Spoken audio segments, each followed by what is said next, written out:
ಇನ್ನು ಮಧ್ಯಪ್ರಾಚ್ಯ ಮಹಾಯುದ್ಧ ಅಂತ್ಯಕ್ಕೆ ಸಂಧಾನ ಸೂತ್ರ ರೆಡಿಯಾಗಿದೆ. ಅಮೆರಿಕ ಮತ್ತು ಇಸ್ರೇಲ್ಗೆ ಇರಾನ್ 3 ಷರತ್ತುಗಳನ್ನು ವಿಧಿಸಿದೆ.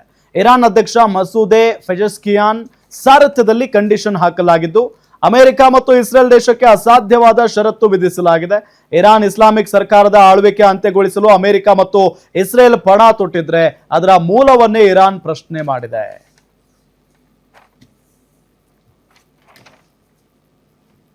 ಏನಿದು ಷರತ್ತುಗಳು? ಈಗ 3 ಷರತ್ತುಗಳು. ಮೊದಲನೇ ಷರತ್ತು, ಇರಾನ್ ದೇಶದ ಕಾನೂನುಬದ್ಧ ಹಕ್ಕುಗಳನ್ನ ನೀವು ಒಪ್ಕೊಳ್ಬೇಕು, ಗೌರವಿಸಬೇಕು ಮತ್ತು ಗುರುತಿಸಬೇಕು.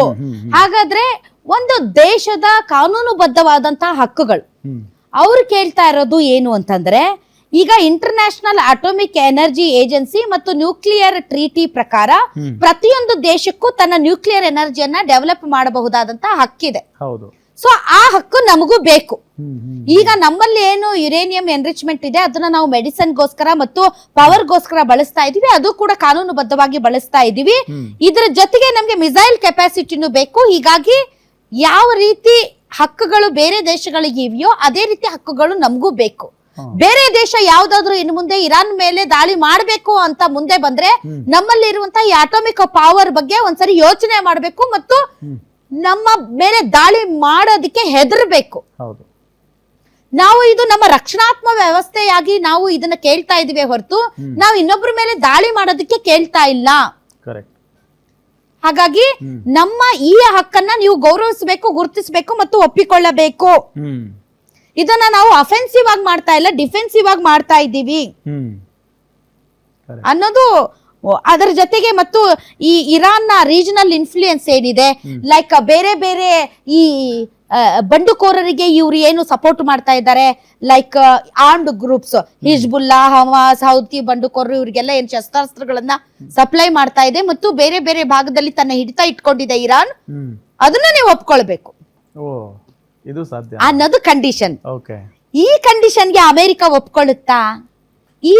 ಈ ರೀತಿಯಾದಂತಹ ಏನು ಸಪೋರ್ಟಿಂಗ್ ಆರ್ಮ್ಡ್ ಗ್ರೂಪ್ಸ್ ಇದಾವೆ ಅವುಗಳಿಗೆ ಸಪೋರ್ಟ್ ಮಾಡಿದ್ರೆ ಅವುಗಳನ್ನ ಒಪ್ಕೊಂಡಂಗಲ್ವಾ? ಯಾವ್ದ್ರ ವಿರುದ್ಧ ಅಮೆರಿಕ ಮತ್ತು ಇಸ್ರೇಲ್ ಫೈಟ್ ಮಾಡ್ತಾ ಇದೆಯೋ ಅದನ್ನ ಒಪ್ಕೊಂಡಂಗಲ್ವಾ? ಇವ್ರು ಇರಾನ್ ಕೈಗೆ ಏನಾದ್ರೂ ಅಣುಬಾಂಬು ಸಿಕ್ಕಿಬಿಟ್ರೆ ಸಿಕ್ಕವ್ರ ಮೇಲೆ ಹಾಕಬಿಡುತ್ತೆ. ಈಗಲೇ ನೋಡಿ ಯುದ್ಧದ ಟೈಮಲ್ಲಿ ಕಂಡವ್ರ ಮೇಲೆಲ್ಲ ಕೂಡ ಡ್ರೋನ್ ದಾಳಿ ಮಾಡ್ತಾ ಇದ್ದಾರೆ. ಇವ್ರ ಕೈಗೆ ಸಿಕ್ಕಿಬಿಟ್ರೆ ಇದೊಂದು ಥ್ರೆಟ್ ಅನ್ನೋ ಕಾರಣಕ್ಕೇನೆ ಅವರು ಇಸ್ರೇಲ್ ಮತ್ತು ಇರಾನ್ ಸೇರಿ ಫಸ್ಟ್ ಏನಾದ್ರೂ ಇವ್ರು ಅಟಾಮಿಕ್ ಬಾಂಬ್ ರೆಡಿ ಮಾಡಿದ ಫಸ್ಟ್ ಇಸ್ರೇಲ್ ಮೇಲೆ ಹಾಕೋದು ಅಂತ ಇಸ್ರೇಲ್ ಹೆದರ್ಕೊಂಡ್ಬಿಟ್ಟಿದೆ. ಇದು ನಮ್ಮ ಹಕ್ಕು. ಬೇರೆ ದೇಶಗಳಂತೆ ನಮಗೂ ಈ ಹಕ್ಕು ಬೇಕು, ನಮ್ಮ ರಕ್ಷಣೆಗೆ, ನಮ್ಮ ಭದ್ರತೆಗೆ, ಕಾನೂನುಬದ್ಧವಾಗಿ. ಅದನ್ನ ನೀವು ಒಪ್ಕೊಳ್ಬೇಕು ಅಂದ್ರೆ ಒಪ್ಕೊಳ್ಳುತ್ತಾ ಇರಾನ್, ಇಸ್ರೇಲ್ ಮತ್ತೆ ಅಮೆರಿಕ ಅಂತ?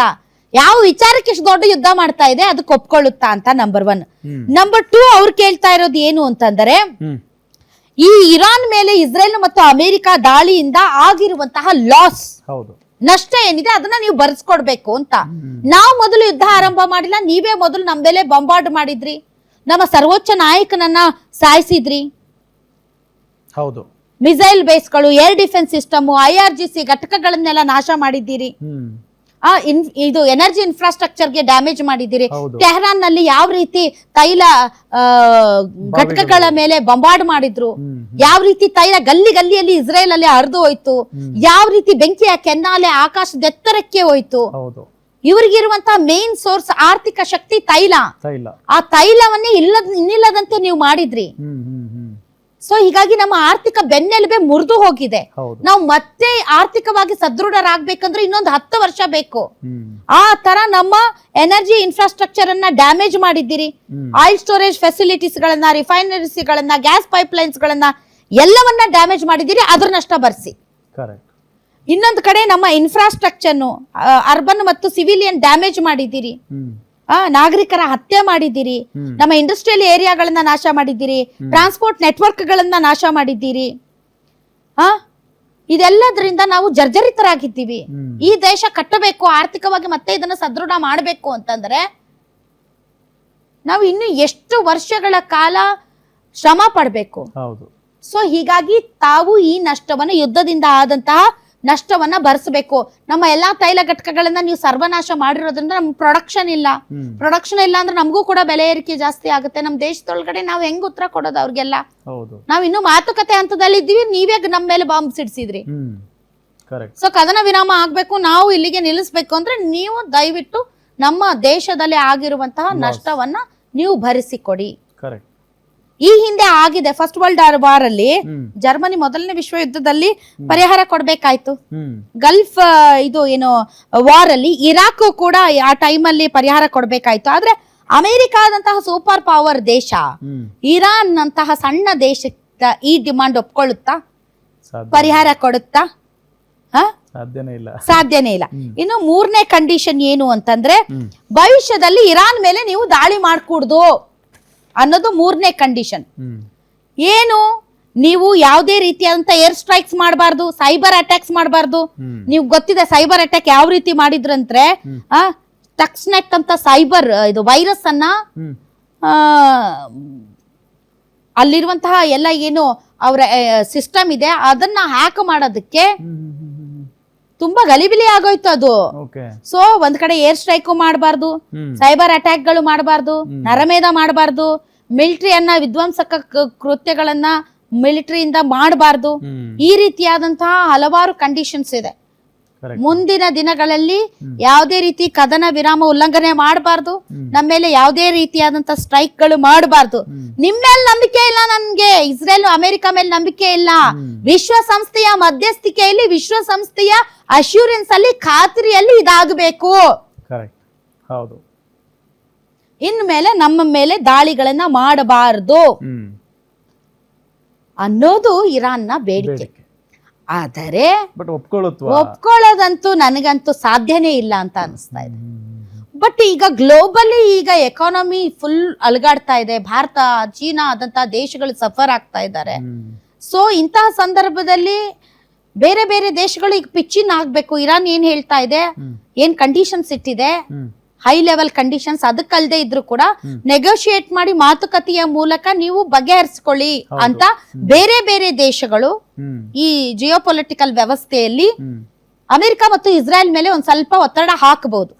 ಯಾಕಂದ್ರೆ ನಮ್ಮ ಭಾರತದ ಪರಿಸ್ಥಿತಿ ಹೆಂಗಾಗಿದೆ ನೋಡಿ, ಎಲ್ಲ ಆಗ್ತಾ ಇದೆ, ಅವ್ರೇನೋ ಮಾಡ್ಕೊಳ್ತಾರೆ ಅಂತ ಸುಮ್ನೆ ಇರಕ್ ಆಗಲ್ಲ. ಈಗ ಈ ಯುದ್ಧ ನಿಲ್ಬೇಕು, ಹಾರ್ಮುಜ್ ಜಲಸಂಧಿ ಓಪನ್ ಆಗ್ಬೇಕು, ಅಲ್ಲಿ ಲಂಗರು ಹಾಕಿರುವಂತ ನಮ್ಮ ಟ್ಯಾಂಕರ್ ಗಳೆಲ್ಲ ಬರ್ಬೇಕು, ನಮ್ಮ ಪರಿಸ್ಥಿತಿ ಸುಧಾರಿಸಬೇಕು. ಹಾಗಾಗಿ ಬೇರೆ ಬೇರೆ ದೇಶಗಳು ಈಗ ಇಸ್ರೇಲ್ ಮತ್ತು ಅಮೆರಿಕ ಮೇಲೆ ಒತ್ತಡ ಹಾಕುತ್ತೆ. ಇವ್ರು ಹಾಕುವಂತಹ ಎಲ್ಲಾ ಕಂಡೀಷನ್ಸ್ಗೂ ಒಪ್ಬೇಕಂತ ಏನಿಲ್ಲ. ಆದ್ರೆ ಈಗ ಮಾತುಕತೆಯ ಮೂಲಕ ಒಂದ್ ಸ್ವಲ್ಪ ಹೈ ಕಂಡೀಷನ್ಸ್ ಏನಿದೆ ಅದನ್ನ ಒಂದ್ ಸ್ವಲ್ಪ ನೆಗೋಷಿಯೇಷನ್ ಮಾಡಿ ಕದನ ವಿರಾಮ ಮತ್ತು ಬೇರೆ ಬೇರೆ ವಿಚಾರಗಳಲ್ಲಿ ಒಂದ್ ಸ್ವಲ್ಪ ನೀವು ಸೆಟಲ್ಮೆಂಟ್ ಮಾಡಿ ಅಂತ ಹೇಳ್ಬಹುದು. ಇರಾನ್ ಈ ಮೂಲಕ ಏನ್ ಸಂದೇಶ ಕೊಡ್ತಾ ಇದೆ, ನಾವು ಶಾಂತಿ ಪ್ರಿಯರು, ಇವರೇ ಕಾಲ್ ಕೆರ್ಕೊಂಡು ನಮ್ಮ ಮೇಲೆ ಜಗಳಕ್ ಬಂದಿದ್ದು, ಈಗ ನೋಡಿ ಅವರೇ ಇದನ್ನ ಭರಿಸಬೇಕು ಅಂತ. ಈಗ ಇದನ್ನೆಲ್ಲ ಒಪ್ಕೊಂಡ್ರೆ ಅಮೆರಿಕ ಮತ್ತು ಇಸ್ರೇಲ್ ಸೋತಂಗ್ ಲೆಕ್ಕಾಚಾರ ಅಲ್ವಾ? ಇರಾನ್ ಹಾಕಿರೋ ಕಂಡೀಷನ್ಸ್ ಏನಾದ್ರು ಇವ್ರು ಒಪ್ಕೊಂಡ್ಬಿಟ್ರೆ ಯುದ್ಧದಲ್ಲಿ ಇವ್ರು ಸೋತೋಗಿದ್ದಾರೆ ಅಂತ ಚರಿತ್ರೆಯಲ್ಲಿ ಶಾಶ್ವತವಾಗಿ ಉಳಿದೋಗ್ಬಿಡ್ತಾರೆ ಇವ್ರು. ಅದನ್ನ ಇವ್ರು ಯಾವ್ದೇ ಕಾರಣಕ್ಕೂ ಒಪ್ಕೊಳ್ಳೋದಕ್ಕೆ ಸಾಧ್ಯ ಇಲ್ಲ. ಈ ಕಡೆ ಇರಾನ್ ಕೂಡ ನಾವು ಮಂಡಿ ಉರ್ಲಿಲ್ಲ ನೋಡಿ, ನಾವು ಕಂಡೀಷನ್ ಹಾಕೊಂಡು ಗೌರವಯುತವಾಗಿ ಆತ್ಮ ಸಮ್ಮಾನದೊಂದಿಗೆ ನಮ್ಮ ದೇಶದ ಸಾರ್ವಭೌಮತ್ವವನ್ನ ಕಾಪಾಡಿದ್ದೀವಿ ಅಂತ ಇಡೀ ಜಗತ್ತಿಗೆ ತೋರಿಸೋದು, ಮತ್ತು ದೇಶದ ಒಳಗಿರುವಂತ ಜನರಿಗೂ ಕೂಡ ನೋಡಿ ಹೆಂಗ್ ಬಗ್ಸಿದ್ವಿ ನಾವು, ನಿಮ್ಮನ್ನ ಆಳ್ತಾ ಇರುವಂತಹ ನಾವು ಇನ್ನೂ ಪ್ರಬಲವಾಗಿದ್ದೀವಿ, ಸ್ಟ್ರಾಂಗ್ ಆಗಿದ್ದೀವಿ ಅಂತ ಇರಾನ್ ಜನತೆಗೂ ಕೂಡ ಒಂದು ಮೆಸೇಜ್ ಪಾಸ್ ಮಾಡೋದಕ್ಕೆ ಇರಾನ್ ಈ ರೀತಿಯಾದಂತ ಕಂಡೀಷನ್ಸ್ ಇಟ್ಟಿದೆ. ಬಟ್ ಈ ಕಂಡೀಷನ್ಸ್ ಅನ್ನ ಒಪ್ಕೊಳ್ಳೋದು ತುಂಬಾ ಕಷ್ಟ ಇದೆ. ಈ ಮಧ್ಯೆ ಇನ್ನೊಂದು ಸುದ್ದಿ ಹೇಳ್ಬೇಕು, ಏನು ಅಂತಂದ್ರೆ ನಮ್ಮ ಡೊನಾಲ್ಡ್ ಟ್ರಂಪ್ ಅವರು ದಿನಕ್ಕೊಂದು ಕ್ಷಣಕ್ಕೊಂದು ಹೇಳಿಕೆ ಕೊಡುವಂತ ಡೊನಾಲ್ಡ್ ಟ್ರಂಪ್, ಯಾರನ್ನ ಬೇಕಾದ್ರೂ ನಂಬಿಡ್ಬೋದು. ಈ ಡೊನಾಲ್ಡ್ ಟ್ರಂಪ್ ಅಮೆರಿಕನ ನಂಬಕ್ಕಾಗಲ್ಲ ಅಂತ ಅನ್ಸುತ್ತೆ. ಯಾಕೆ ಅಂತಂದ್ರೆ ಒಂದ್ಸರಿ ಟ್ರೇಡ್ ಡೀಲ್ ಮಾಡಿ ನಮ್ಗೆಲ್ಲ ಇವರು ಮೊದಲು ಸ್ಯಾಂಕ್ಷನ್ಸ್ ಹಾಕಿದ್ರು, ಅದಾದ್ಮೇಲೆ ಟ್ರೇಡ್ ಡೀಲ್ ಅಂತಂದ್ರು, ಆಮೇಲೆ ನಾವು ಅವ್ರ ಜೊತೆಗೆ ಡೀಲ್ ಮಾಡ್ಕೊಂಡ್ಮೇಲೆ 15% ಅಂದ್ರು. ಈಗ ಒಂದು ಹೊಸ ಖ್ಯಾತೆ ತೆಗ್ದಿದೆ ಅಮೆರಿಕ, ಏನು ಅಂತಂದ್ರೆ ಸುಮಾರು 10 ದೇಶಗಳ ವಿರುದ್ಧ ಅನ್ಫೇರ್ ಟ್ರೇಡ್ ಪ್ರಾಕ್ಟೀಸ್ ಮಾಡ್ತಾ ಇದ್ದಾರೆ ಅಂತ ಒಂದು ತನಿಖೆ ಮಾಡ್ತಾರಂತೆ ಇವರು. ತನಿಖೆ ಮಾಡಿ ತನಿಖೆಯಲ್ಲಿ ಅದು ತಪ್ಪು ಅಂತ ಸಾಬೀತಾದರೆ ಅಮೆರಿಕದ ಮಾರ್ಕೆಟ್ ಅನ್ನ ತಲ್ಲಣಗೊಳಿಸೋದಕ್ಕೆ ಭಾರತ, ಚೀನಾ ಸೇರಿದಂತೆ 10 ರಾಷ್ಟ್ರಗಳು ಏನಾದ್ರೂ ತುಂಬಾ ನ್ಯಾಯಸಮ್ಮತವಲ್ಲದ ವ್ಯಾಪಾರ ನೀತಿಯನ್ನ ಅನುಸರಿಸ್ತಾ ಇದ್ದಾವ ಅಂತ ತನಿಖೆ ಮಾಡಿ ತಪ್ಪಿತಸ್ಥರಾದ್ರೂ ಅವ್ರ ಮೇಲೆ ಇನ್ನೊಂದಿಷ್ಟು ಸ್ಯಾಂಕ್ಷನ್ ಹಾಕೋದಕ್ಕೆ ರೆಡಿ ಆಗಿದಾರಂತೆ. ಟ್ರೇಡ್ ಡೀಲ್ ಮಾಡಿ ಮತ್ತೆ ಇಂಡಿಯಾದ ಮೇಲೆ ಇವ್ರು ತನಿಖೆ ಮಾಡೋರು. ಇವ್ರು ನಂಬೇಕಾ? ಹಾ ಮತ್ತೆ ಬೆಸ್ಟ್ ಫ್ರೆಂಡ್ಸ್ ಅಂತಾರೆ. ಬೆಸ್ಟ್ ಫ್ರೆಂಡ್ಸ್ ಇವರು ನಾಚಿಕಿಲ್ಲಿ ಅವರಿಗೆ. ಈ ವರ್ಲ್ಡ್ ಟ್ರೇಡ್ ಆರ್ಗನೈಸೇಷನ್ ಅಂತ ಅಂತಿದೆ, ಅದೇನದು ಕಡಲೆಕಾಯಿ ತಿಂತಿದ್ಯಾ ಏನೋ ಗೊತ್ತಿಲ್ಲ.